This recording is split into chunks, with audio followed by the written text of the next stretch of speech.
Welcome back to the TPR 86cc build series. I'll be jumping around to different topics in this video because I'm trying to wrap up some odds and ends and get my scooter ready for some upcoming car shows. I've picked up a selection of parts from scootertuning.ca to help me get this thing ready to roll.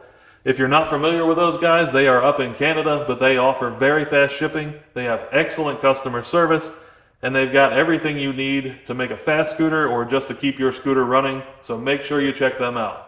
I've already taken care of the first thing on my list, which was repacking the silencer in my Melosi exhaust. It was just starting to sound a little bit loud and a little bit sharp to me, so I thought I might as well do that before the shows. And I didn't film it because I just put up a video about that a few months ago that goes over the process of repacking the silencer, this exact silencer in fact, in great detail. So check that out if you want to see it. But I did want to show you what came out of there. So it's really not in bad shape at all. It's obviously a little bit charred and oily in the center, is what you'd expect, but I haven't burnt through anywhere. And a lot of the reason I wanted to show you this was because when I put up the repacking video, some people told me you cannot use electrical tape to wrap up the silencer, the packing material, because it will definitely burn through. It's no good. But you can see this is how it came out. The electrical tape is still intact. Some of it got ripped up just because it was a tight fit in there, but everything is still fine. So if it gets to the point that you're burning through all of the packing, then it probably will burn through your electrical tape as well, but it really shouldn't hurt anything. It didn't leave any residue. This is how I've always done it. So I'm not saying wire is a bad idea. It might be the best idea, but this does work generally. The next thing on my list is the front brake disc or rotor. So I put this big brake setup on here in 2018. It's a 220 millimeter disc and a 4-piston caliper. They were initially all RPM parts. In late 2018, actually coming home from the H2OI show that year, I hit a deer, crashed the front of the scooter into the deer, and after that, the front brake rotor was warped and I had to replace it. When I replaced it, this one is made by Adelin. It appears to be the exact same rotor that I had before, just with a different name brand printed on the rotor.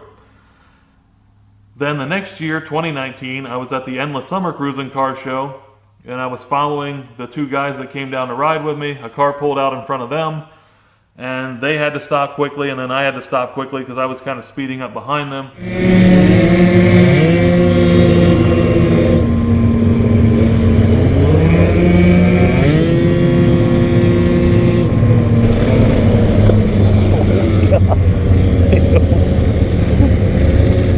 I stopped hard enough that the rear brake or the rear wheel actually came off the ground a little bit, and ever since then it feels like this brake rotor has been warped, and I've just kind of dealt with it. But basically when I hit the brake pedal or brake lever, I get a lot of vibration. You can feel vibration from the front end. It doesn't feel very safe, so it's finally time to take care of that. I think I should have probably done that initially as soon as it was noticed, but I'm going to take care of it now anyway.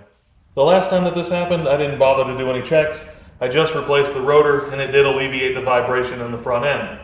This time, just out of curiosity, I wanted to check it out. So you can see I put a dial indicator indicating right near the edge of the rotor. There's really not a whole lot of places you could indicate on here anyway because of all the drilling. And I'm just going to rotate the tire and wheel around, and that will measure the run out or deflection.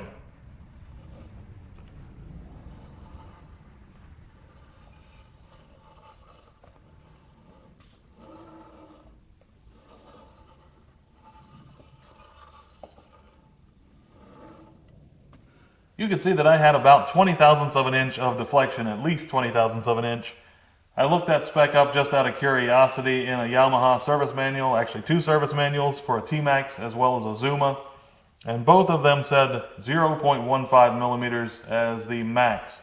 So that would be about 6 thousandths of an inch, which puts me more than 3 times the service limit. For that reason, I picked up another brake rotor from scootertuning.ca. This time I found that they had two different styles. They have the one that looks exactly like what I have on there now, and then they have this one, which is just a little fancier design here on the edge. I have a feeling they're basically the same thing, but I am kind of tired of every time I do one kind of emergency stop or panic stop that it immediately warps my rotor, so maybe I'll get lucky and this will be a little bit different.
I've got my doubts about whether I accomplished anything or not given the deflection of the new rotor, but if nothing else, I guess at least I've got a different style now.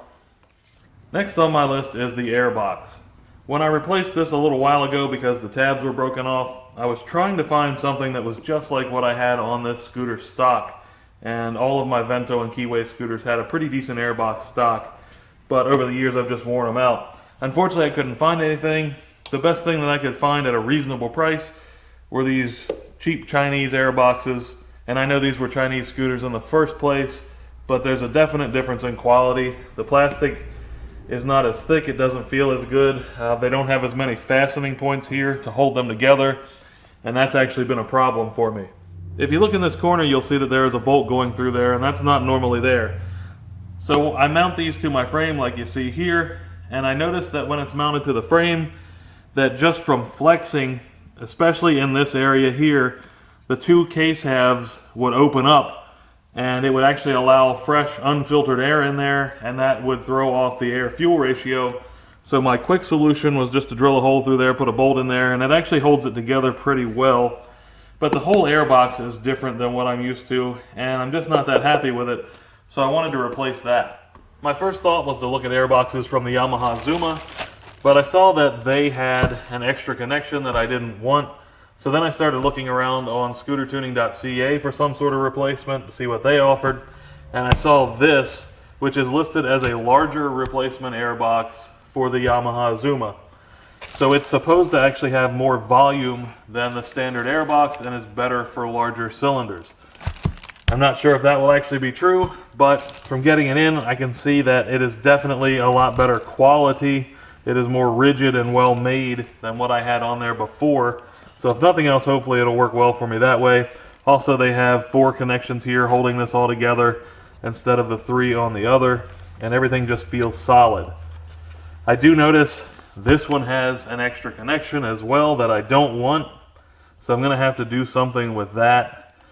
And also they use a different inlet style than what I'm used to. So it looks like they've got 2 inlets here for fresh air, and it appears that they've got a sort of plug in here, maybe a restrictor that I'm guessing you can remove, which I will remove whether I have to take it apart or not. And I also need to modify this because I don't use this style of boot on here. I connect it to a long hose, so I've got to have something coming out of here to connect the hose to.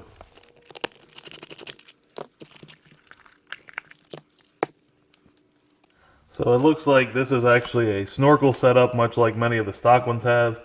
I don't want this in there. It just pulls out with a little bit of force here.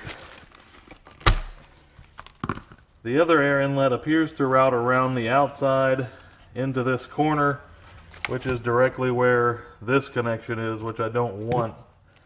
So I may end up opening this up. That way all of the air from both of these inlets can get into the whole air box instead of being routed to this connection. I'm going to go ahead and try to remove the outlet to the carburetor. It just pulls out. And I'm also going to remove this because, again, I don't want it. So hopefully I'll be able to just plug up this hole once this is out of here.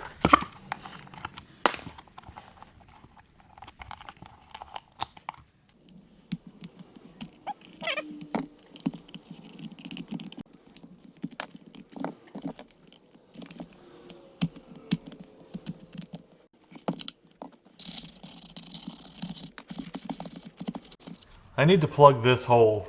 So I think I'm going to do that a very simple way. And I'm just going to use some washers. Put washers on both sides. One on the inside. And then I can just bolt that together. I'll put some JB Weld probably around here for 2 reasons. One, just to make sure that this doesn't move, and also to help it seal. And I'm going to stack 2 washers on the top because I'd also like to have a bracket. You can see this piece, like the stock piece, would have 2 bolt holes here, so a double bracket basically. This one only has 1 piece, but I'm thinking if I've got this bolted on there, I can just take a piece of steel and attach it to the top and make a bracket out of that. So that's not going to go on till later because I also need to make the inlet of this. This is how I had the inlet set up on the other airbox. Nice big inlet. It's actually an old torque driver base that I've got glued in there. I'm going to try to use the same one on here. I'll have to open this up a bit for it, and I've got to try to get this out of there, but I'm going to do that before I get into the other stuff.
Getting that piece in there was a bit of a fight.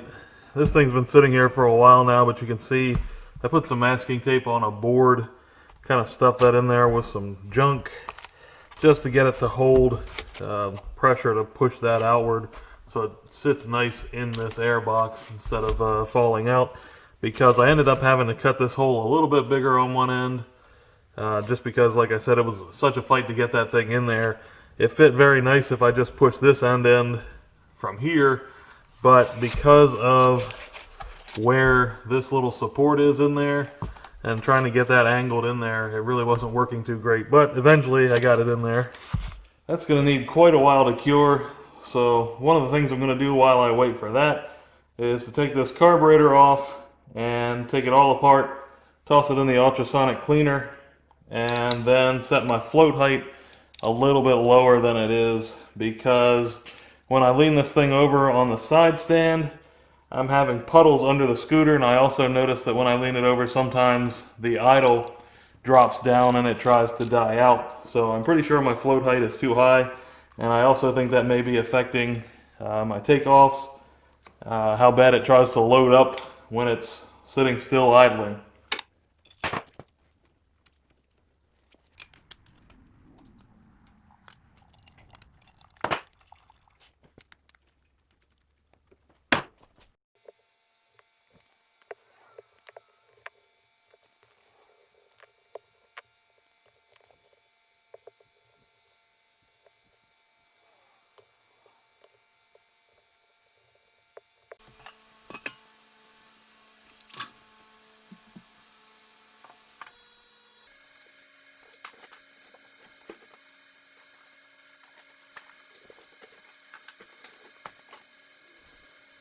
Let's see what we've got after 30 minutes at 50 degrees Celsius.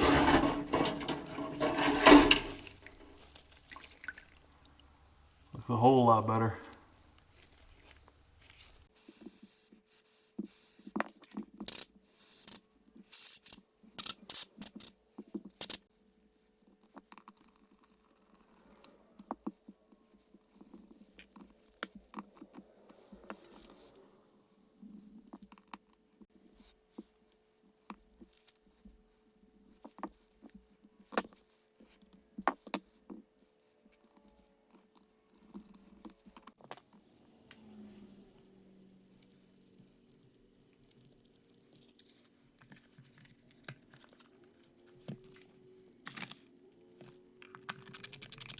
If you've seen my recent videos, then you know that I had a problem with my cylinder. I actually had a stuck ring, I believe to be because it was leaking coolant. So I went ahead and picked up a new cylinder kit. Same thing I had on there. It's again the TPR 86cc top end. I've actually got another 100 and something miles on the one that broke down, and then I repaired it. It seems to be running great, but I'm kind of paranoid now because the head was damaged, and I'm just afraid that the seal is going to start leaking, or it's going to lose its sealing ability. And I kind of figure the way it usually goes is that if I trailer this thing down, or truck this thing down to Ocean City for a car show, then I'll probably get all the way down there, and that's when it will decide that it's going to let go and break down on me. So I picked up this new cylinder kit, and I think I'm going to change it out just to be safe, just to try and avoid problems with the car shows coming up. I've got a really cheap bore scope that I bought years ago. I did try to put that in the cylinder earlier and just look in there and see if the piston looked okay. Unfortunately, it doesn't have a great picture. It's kind of hard to tell. To me, it looked alright, but again, I still just don't trust this. So I think what I'm going to do is install this for the car shows. Once the car shows are over, then I'm going to go back to the cylinder kit that I had on there, simply because I actually want to find out how long one of these TPR 86cc kits can last. So I'll just record my mileage on my odometer. That way I know exactly how long this was in there and how long the other one is in there. I want to say another thank you to scootertuning.ca because I ordered a Melosi 12x15x15 wrist pin bearing to go along with this kit, and apparently it went out of stock or there was some sort of issue, and rather than leave me high and dry without a replacement bearing, they went ahead and sent me both the Doppler bearing and the Stage 6 bearing that are the same dimensions.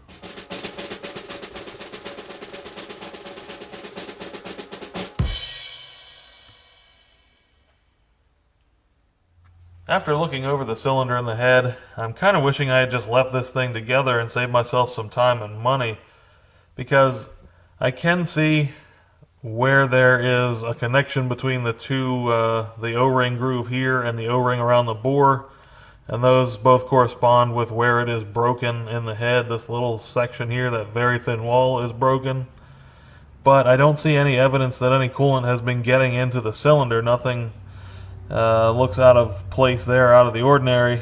It seems to be a pretty clear ring all the way around there where it was sealing at that O-ring, so it was at least fine now.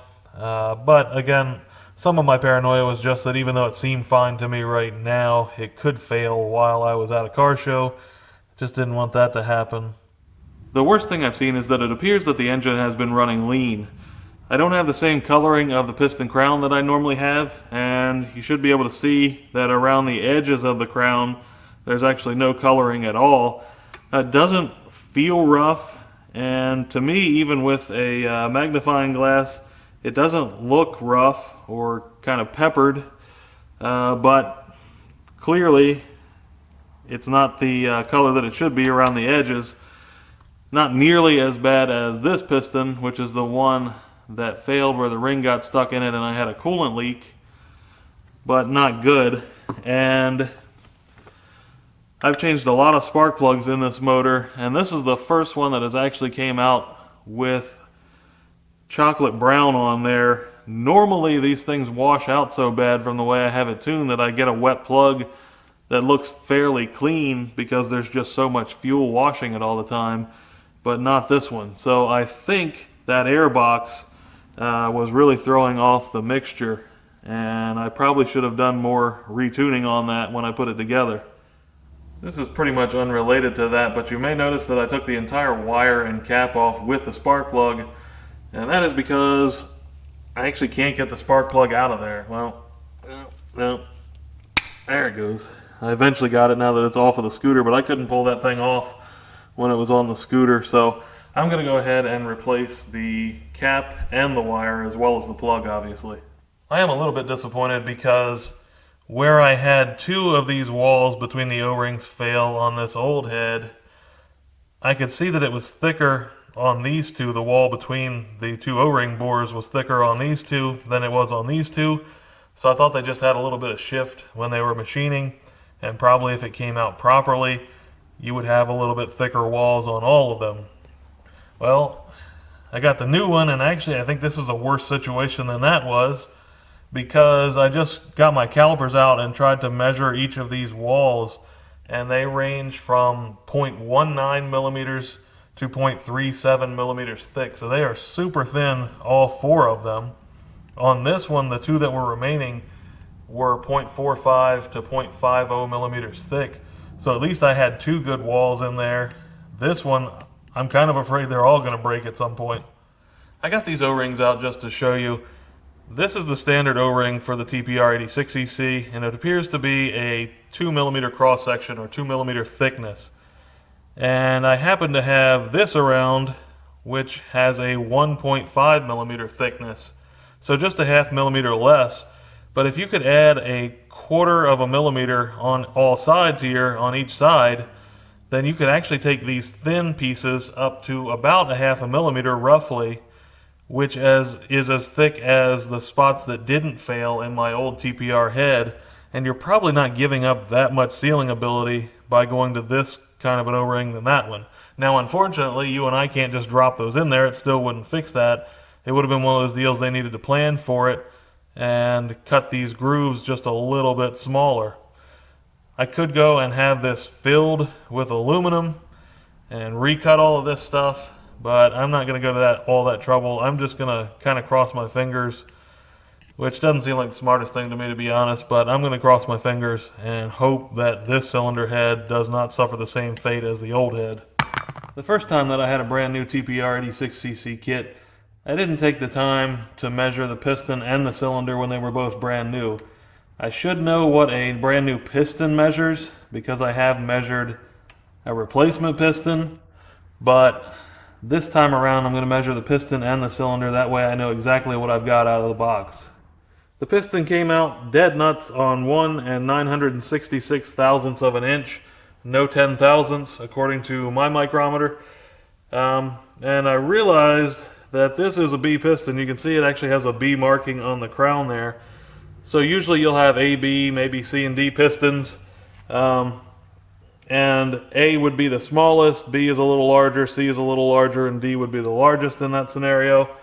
So this is a little larger than the standard piston because the other piston kit I got and what came with my other TPR cylinder kit, they were both stamped as A pistons. So I'm not sure if this is a mistake or perhaps I'll find that the cylinder is a little larger or something like that. I may not even be able to tell the difference because, like I said, this is 1 966 thousandths dead nuts on, and the other one I have no idea why, but when I got my replacement piston kit and did measure it, for some reason I used my 2 to 3 inch micrometer, which means I can't do the very precise 10 thousandth of an inch measurements for something under 2 inches. So all I know is that it came out to 1.966 inches, just like this. I'm guessing it's probably 1.95 and some 10 thousandths, but I don't know exactly what it is.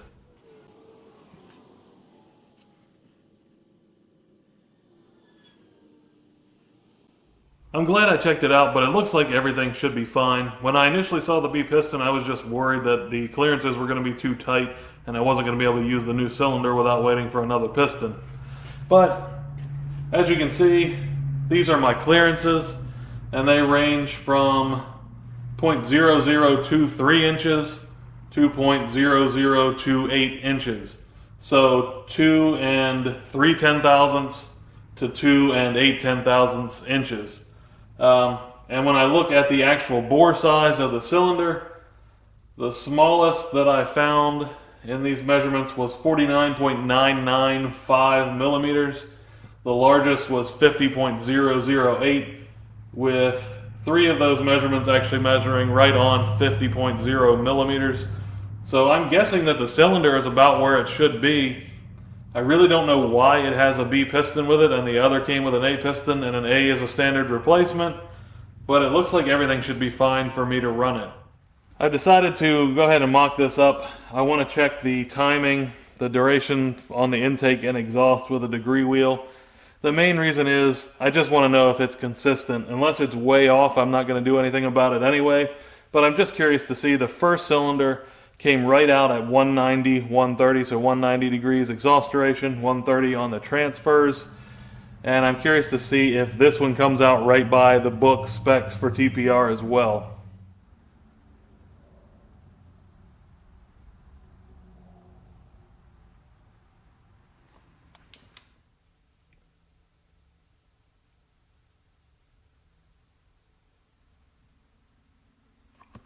So it looks pretty much right on 190, 130 for the exhaust and the transfers, just like the other cylinder that I had. And the piston also sets pretty well flush with the ports at bottom dead center. So now let's find out what the squish is.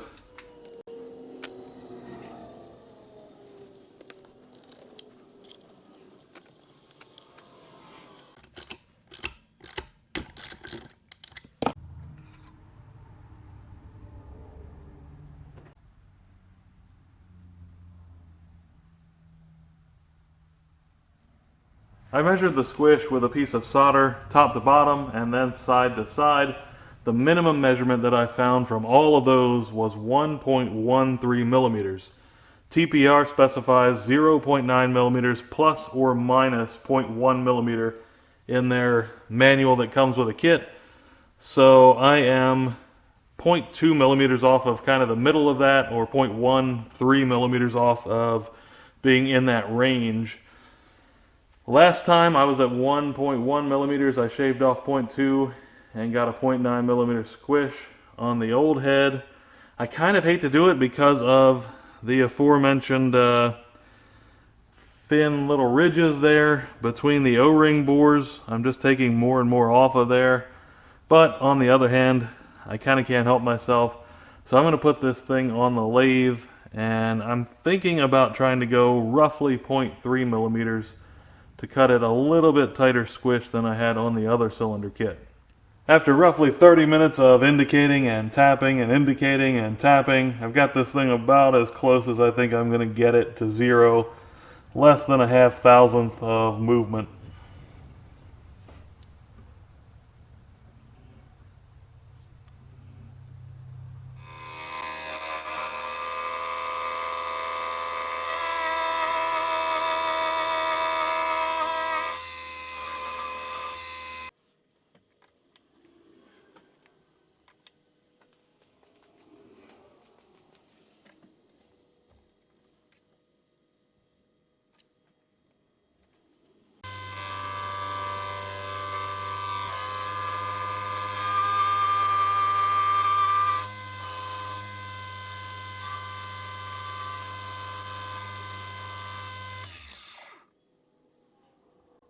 The dial indicator on the carriage of the lathe says that I removed 0.30 millimeters from this head.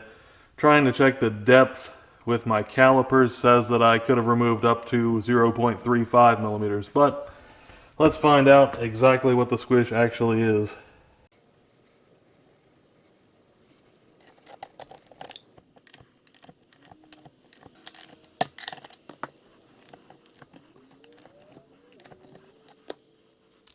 After checking top to bottom and side to side again, the minimum squish clearance that I can find is 0.85 millimeters. So judging by that, I took off 0.28 millimeters, and I'm pretty happy with that. I was actually trying to get a little bit closer to 0.8.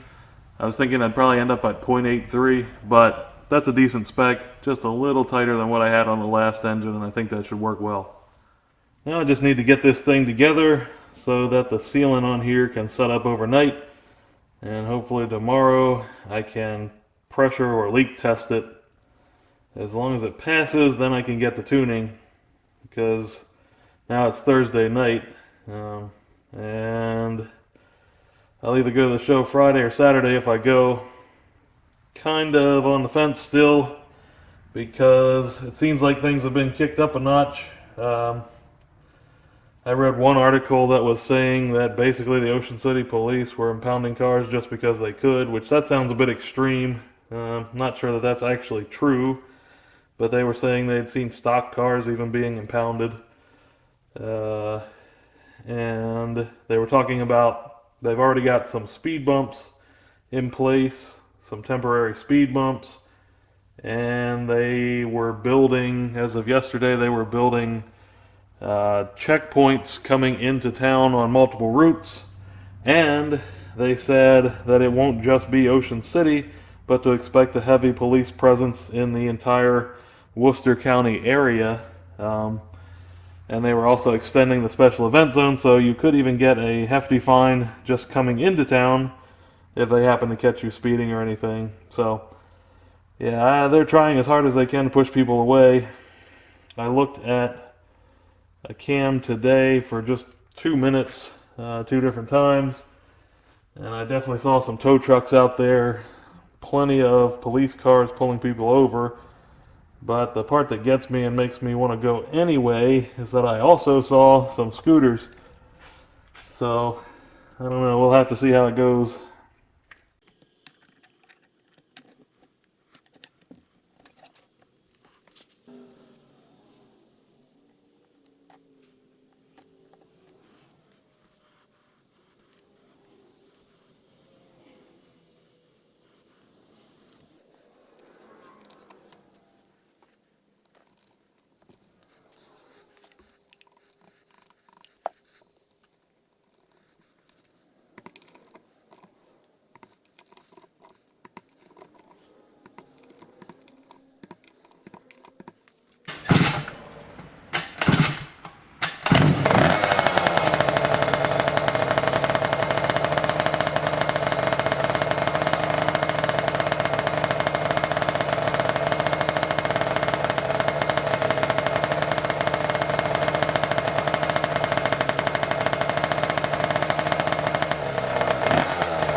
The engine passed the leak test, so I stuck it back in the scooter, got it running, and took it down the road. I kept hearing something that at first I was kind of paranoid was spark knock or detonation. Then I realized that it was actually something rattling on the scooter pretty bad. So I brought it back home and checked it over. I found that the kickstart lever could move around quite a bit within the cover, so I assumed that the bushing was bad. Once I got it apart, I realized that the bushing did have some wear, but the worst of it was actually the CVT cover. So I don't have any other CVT covers around that are ready to go. I've got some, but they would probably need clearancing and venting for cooling. So I just grabbed some 1/1000th of an inch shim stock that I had around, steel shim stock, wrapped that around the bushing or a new bushing that I had, and kind of tapped that into place in the CVT cover and got it all back together, and it seems to work pretty well. There's still some play in there, but there's going to be some play with that setup because you need the lever to be able to move freely. I also found that one of my water pump bolts was working its way loose, so I removed it, added some fresh thread locker, and then reinstalled it. On the next ride, the vibration and the sound that I was hearing was way better. I've still got stuff rattling and vibrating on this scooter, but that's just kind of how it always has been and probably how it always will be. At this point it's Sunday and H2OI is basically over. I had the scooter running well enough on Friday that I could have taken it down that day. It would run fine in a straight line, it would putt around just fine, and that's pretty much all I do at the car shows anyways. I'm either putting around or wide open throttle for a few seconds. Both of those work just fine, but I decided I was going to wait and just see what happened Friday night at H2O. Just a little background. H2OI used to be a sanctioned car show near Ocean City. A few years ago, the car show itself actually moved away, but a lot of the people that came to Ocean City to cruise the strip still kept coming down, and they kind of got more and more rowdy to the point that Ocean City has really been trying to push them out, and this year Ocean City has made a lot of strong statements about things they're going to do, and from what I've seen so far, it looks like they're doing them. So Friday night I just watched to see if I wanted to take it or not, and after seeing what I saw online, I really didn't want to be there. They had a lot of large crowds with no precautions, no face coverings for the most part, which I just don't really want to be a part of right now because I have been cautious up till this point. So I'd rather not dive right into the middle of a crowd with no mask right now. Also, it got kind of unruly down there, which I'm generally fine if people want to do burnouts and takeoff and all kinds of stuff like that. But for the last couple of years, this year and last year, H2O kind of turned into less about cars and more about disobedience for the police, to the point that they had some kind of clashes with police. Some stuff's been thrown at the cops. A lot of people getting arrested. This year, they've really kicked up the impounds, and I think they've done like 300 impounds of cars and bikes over the weekend, mostly cars, but I did see some motorcycles getting impounded as well. Really high fines for everything. So yeah, I just decided it wasn't a good place for me. Aside from that, they also redirected traffic. I know on Friday night they sent traffic, I think it was down Route 90, but anyway, you'd have to take like a 13, 14 mile trip off the island on a highway to be able to come back onto the island, and once you got back on there, then you could basically do a very short loop in heavy traffic at that point to then again do the 13, 14 miles off the island on a highway. That didn't really look like fun to me, so I decided that I would just try to work on the tune, and I'm going to continue working on the tune. The next car show is basically 2 weeks away, so I'm just going to continue to work on the tune, and I've got some other stuff I can take care of as well.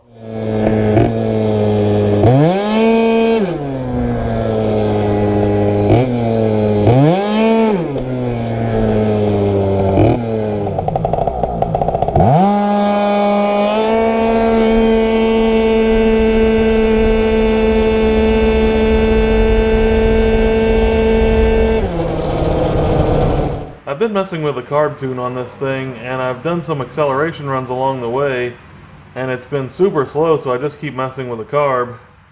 But I'm seeing 3.6 to 4.0, 0 to 30. When I put the clutch on the first time, it was 3.3 and 3.4 just after. And I was just pushing the thing when it was turned off a few minutes ago, and I heard a noise in the CVT. And it kind of sounded like it was coming from the rear, so I reached in there, felt something loose, took the cover off,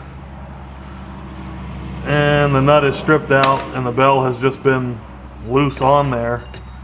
Luckily, it doesn't look like anything's been spinning.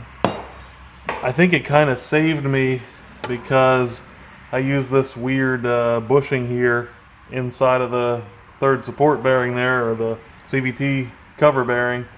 So it's kind of pushed right up against the clutch nut and the bell, so it couldn't really slide off. If it had slid off, I would have been kind of stranded, and I could have stripped some teeth off in there, but it looks like the threads on the shaft are okay, and it just stripped the nut, I think.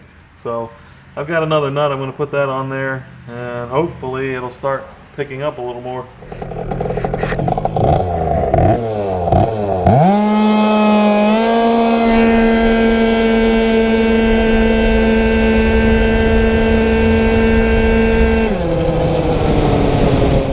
Retightening the nut on the clutch bell seemed to work fine for me. I did add some blue Loctite just to make sure it would be okay. And I got my times back to where they were roughly. It was running about 3.4 seconds, 0 to 30. And I think my clutch tuning is probably just a little bit off of where it was when I had it the best, so I probably need to tinker with that. But what I'm kind of worried about is there really aren't many threads sticking out of here. You can see what I've got left versus how many threads are on the crank there for the nut. So I'd like to see if I can improve that. I talked about it in the video all about the Stage 6 clutch and bell, but when I installed the Stage 6 clutch and bell, I didn't have to use a spacer that normally goes right here on this section of the clutch to space it out a little more, like I had to use on my old setup. So what I was thinking was maybe there's a difference in the standoff, how tall this sits proud of the clutch there, the face, for both of these, and you can see just to the naked eye, it's pretty obvious. This is much shorter than this one. I measured them out, and this one's a little bit over 11 millimeters tall, and this one is almost 14 millimeters tall. So let's just say it's roughly 2.5 millimeters of difference. And I was using about a 0.5 millimeter spacer on this clutch. So I think there's probably a decent bit that I could shave off of here.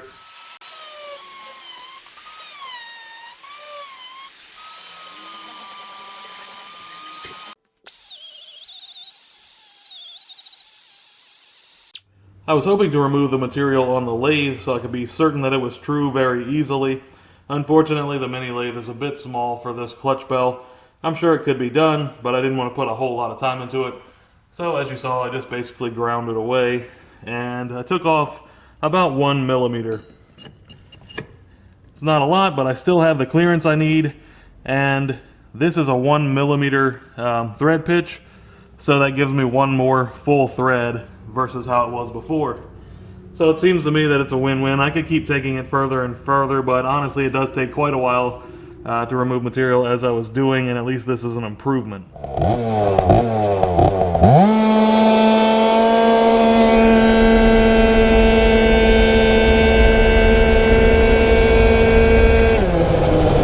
I felt like when I put my Stage 6 clutch back together with the purple springs, the extra firm springs that I had in there, they were all the way at the end of their adjustment, and it didn't seem like maybe they had the same tension that they had when they went in the first time, and I couldn't quite get my results back still with messing with orange springs at different settings or the purple springs to the 3.3 second 0 to 30 that I saw before.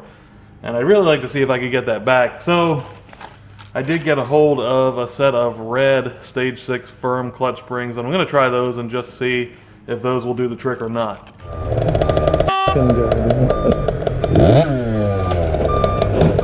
You're running into my mailbox, you f***ing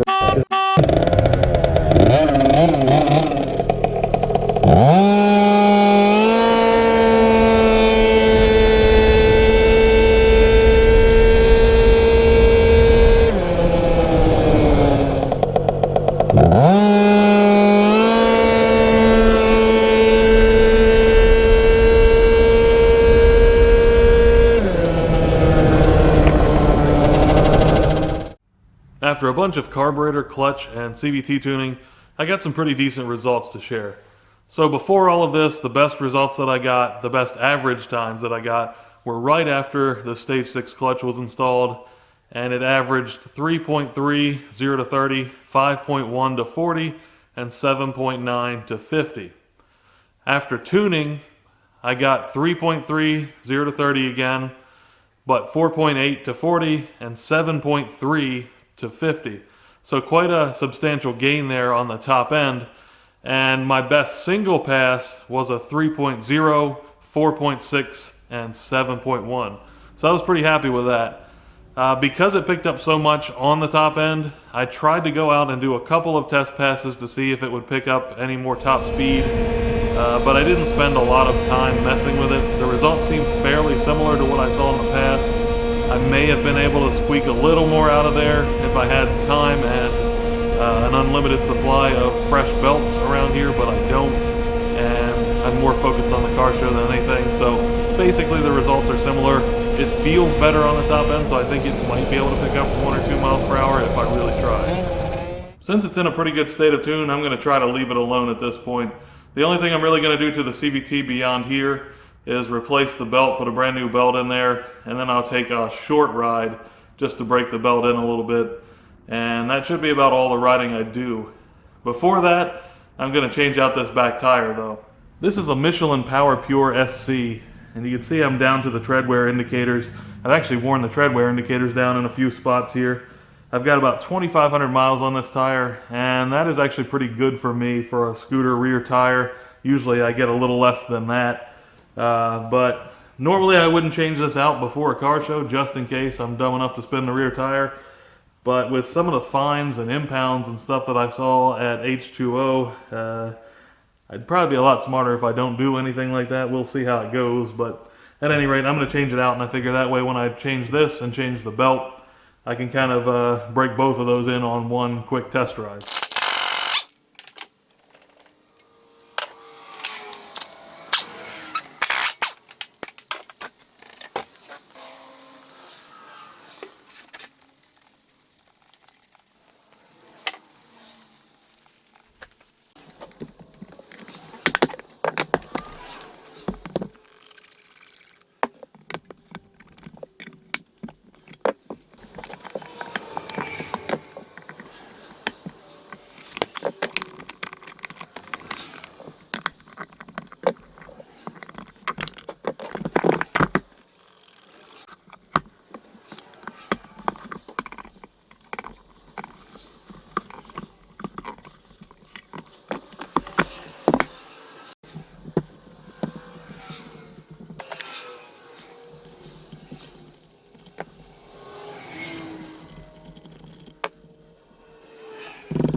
Got the wheel and tire all cleaned up just in case it wasn't clear. I also replaced my valve stem because part of the rubber seal had chipped off and it had been sealing fine. It hadn't been losing pressure, but while I was in there, I would much rather replace that. So now I want to paint my lettering on the tire white. I'd like to paint the Power and the Michelin lettering there white. In the past, I used this tire paint pen by Slime, specifically supposed to be for tires, but it's pretty much gone. It's worked really well for me, but since it was about out, I was going to order another, and then I thought, why not just try regular paint markers, because this pack of 6 paint markers was not all that much more than one tire-specific paint pen, and I'm thinking they're probably very similar. So I'm going to try this out. If I don't remember to update you in any future video, just ask me and I'll tell you if it worked well for me or not.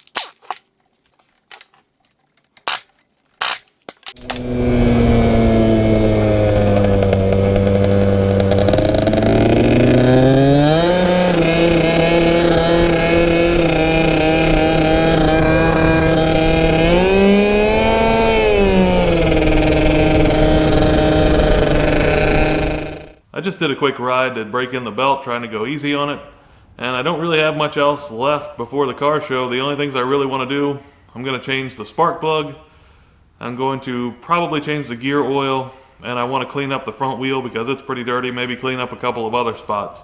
And one of the things I'm going to clean up, I won't bore you with most of the cleaning, but I'm going to try to clean one of my radiators because it's got some brake dust on there, and I thought I'd show you that.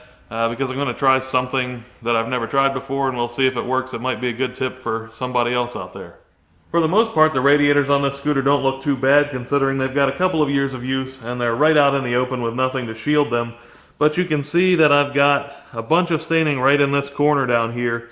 It's all kind of a deep brown or maybe a black colored stain. My best guess is that this is brake dust, and it sounds a bit odd to think there's brake dust in your radiator probably. But because of the proximity to this 4-piston caliper down here, I'm thinking that that's what it is. It also looks very similar to the brake dust that I get on the hoses and around there otherwise. And there's really nothing else in the area that I can think of that should be staining it down there. If it were just from the road, I'd think I'd get it on the other side as well, and I'm not, so it's just here. So since I thought this was brake dust, the first thing I did was I thought maybe I could just spray some brake parts cleaner on there. And unfortunately that didn't do anything for me. A friend of mine that does professional pressure washing as well as some general contractor work came by one day and noticed that stain on the radiator. I told him a little bit about it, and he said why not try some evaporator or condenser coil cleaner, which I didn't really know anything about that, so I looked it up, and I ended up picking up CRC brand, just what you see here, and I figured I'd try that out. Now, before getting into this, I did contact another forum member, old geek from the forum who happens to do HVAC work for a living. And I asked him about it and if it would be really dangerous, because I'm kind of worried about some comments I saw that this stuff is corrosive, and some people had said that it ate up some of the metal parts. They were rusty the next day after using this. He said just make sure you rinse it off, and this stuff probably isn't the strongest of the chemicals because a lot of them require rinsing. This one says no rinsing required, but he said definitely rinse it off as soon as you're done with it. So that's what I'm going to try. I'm going to try to spray this on there, let it sit for a few, and then rinse it off and see if it actually takes anything off. But just a word of caution, this could be corrosive. This could end up damaging or causing some parts to rust. I'm not sure what effects it may have on other things like plastics and rubbers, etc. So use caution if you try this stuff. I really don't know exactly how dangerous it could be. I will tell you that I will be using some gloves. I'm going to be using safety goggles just in case, because I know it can burn your skin, can't be good for your eyes, and I'm also going to use it outdoors, partially because I want to use the hose, but they tell you right on the can to make sure you're in a very well ventilated area, so I'm just going to take it right out back by the hose outside, and that's about as well ventilated as it gets. So obviously I've got this outside. I'm going to go ahead and shake up the can. I've got my gloves on as well as safety goggles. And now I'm going to spray this through both the back side, through this way and through the front, and let that sit for a little bit. And just in case you're wondering, I've got my front wheel and tire covered up with an old blanket just because that's powder coated and I don't want to take any chance of getting this stuff on there. May or may not hurt it.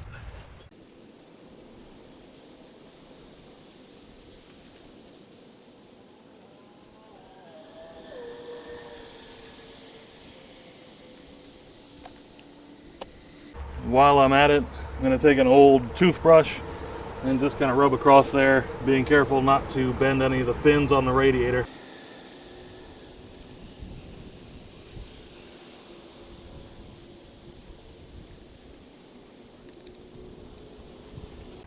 It looks like it's doing the trick, so I'm going to go ahead and rinse that out. If it didn't work as well as I want, I can always reapply it.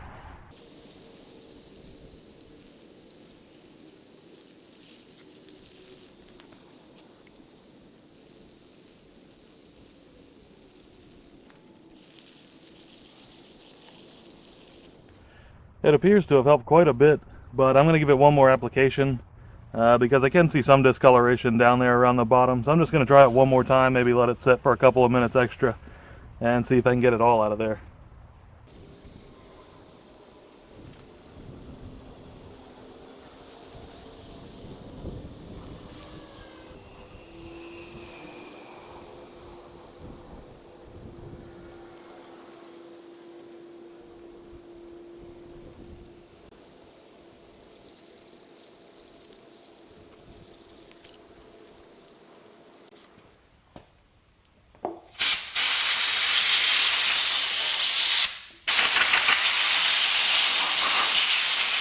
I ended up applying it a total of 3 times. The first 2 times I really didn't let it set very long, maybe a couple of minutes. The third time I decided to let it set for a full 15 minutes.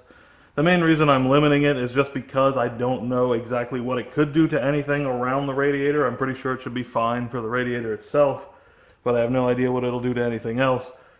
And it looks like a pretty good result. I'll get you a good bit of light on here. So I can see that down in this area, it's certainly not perfect. It doesn't look brand new or anything, but it's not nearly as dark as it used to be. So it's a good improvement. Didn't work any miracles though. I'm going to go ahead and wrap up this video so I can finish cleaning the scooter up. And hopefully before too long, you'll see some video of the car show. As always, thank you for watching. Please like, favorite, share, and subscribe for more. And don't forget to click the bell to receive notifications. Thanks again.